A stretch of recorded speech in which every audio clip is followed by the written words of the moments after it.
جی عباسی صاحب جی اس حدیث کے بارے میں اور جو قبلہ نے فرمایا رائے دونوں کی ٹھیک ہے، آپ ایک موازنہ کیجئے ان کا ذرا۔ میں موازنہ بھی کروں گا اور میں اس میں تطبیق بھی پیدا کروں گا۔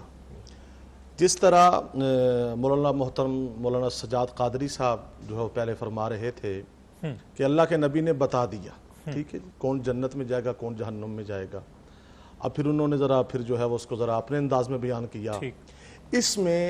اس میں نبی اکرم صلی اللہ علیہ وسلم فجر کی نماز کے بعد یا بعض روایات میں اشراق کے بعد ممبر پہ بیٹھے، اللہ کے نبی نے جو کچھ ہوا، جو کچھ ہو رہا ہے آئندہ ہوگا، بیان کرنا شروع کر دیا، حتیٰ کہ اللہ کے نبی نے جنت میں جانے والوں کے بھی اوصاف بتا دیے اور جہنم میں جانے والوں کو بھی اعمال بتا دیے۔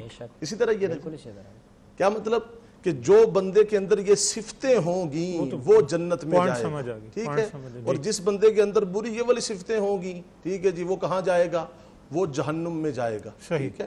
قرآن کریم میں اللہ تعالیٰ فرماتے ہیں سورۃ الدہر میں اِنَّا هَدَيْنَاهُ السَّبِيلَ اِمَّا شَاكِرًا وَإِمَّا كَفُورًا، راستے تو دونوں سامنے۔ ایک بات، دوسری بات، میری بات تھوڑی سی ادھوری رہ گئی تھی پچھلی مرتبہ، سنیں، انبیاء کی تو بات ہوگی، سارے انبیاء در مصطفیٰ پہ آگے۔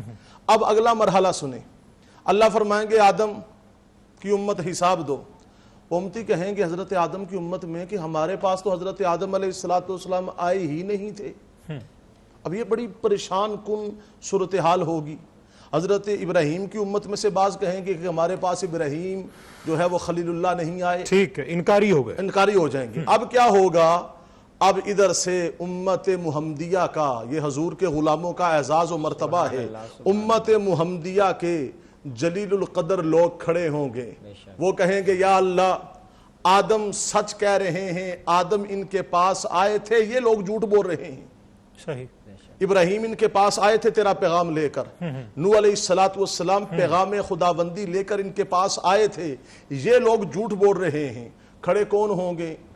صحابہ اکرام ہوں گے، اہل بیت ہوں گے، خلیفہ اول سیدنا ابو بکر صدیق رضی اللہ تعالیٰ عنہ ہوں گے، سیدنا عمر فاروق رضی اللہ تعالیٰ عنہ ہوں گے، سیدنا عثمان غنی رضی اللہ تعالیٰ عنہ ہوں گے، امیر المؤمنین امام المتقین سیدنا علی شیر خدا رضی اللہ تعالیٰ عنہ ہوں گے۔ تو یہ لوگ کہیں گے کہ یا اللہ انبیاء ان کے پاس آئے تھے، یہ جھوٹ بول رہے ہیں۔ اب وہ آگے سے ان نبیوں کے امتی کہیں گے یا اللہ انہوں نے تو ہمیں دیکھا ہی نہیں۔ بھائی گواہی وہ دے کہ جس نے دیکھا ہے، تو انہوں نے تو دیکھا ہی نہیں، تو یہ کس بات پہ جو ہے وہ گواہی دے رہے ہیں، کس بنیاد پر؟ اس وقت امت محمدیہ کے وہ لوگ کہیں گے ہاں ہم نے آدم علیہ السلام کو نہیں دیکھا، تمہیں بھی نہیں دیکھا، ابراہیم و نوح کو نہیں دیکھا، یعقوب و زکریا کو نہیں دیکھا، ابراہیم اسماعیل کو نہیں دیکھا، مگر ہم اس بنیاد پہ کہہ رہے ہیں کہ یہ آئے تھے کہ ہمیں ہمارے نبی اکرم صلی اللہ علیہ وسلم نے بتایا ہے۔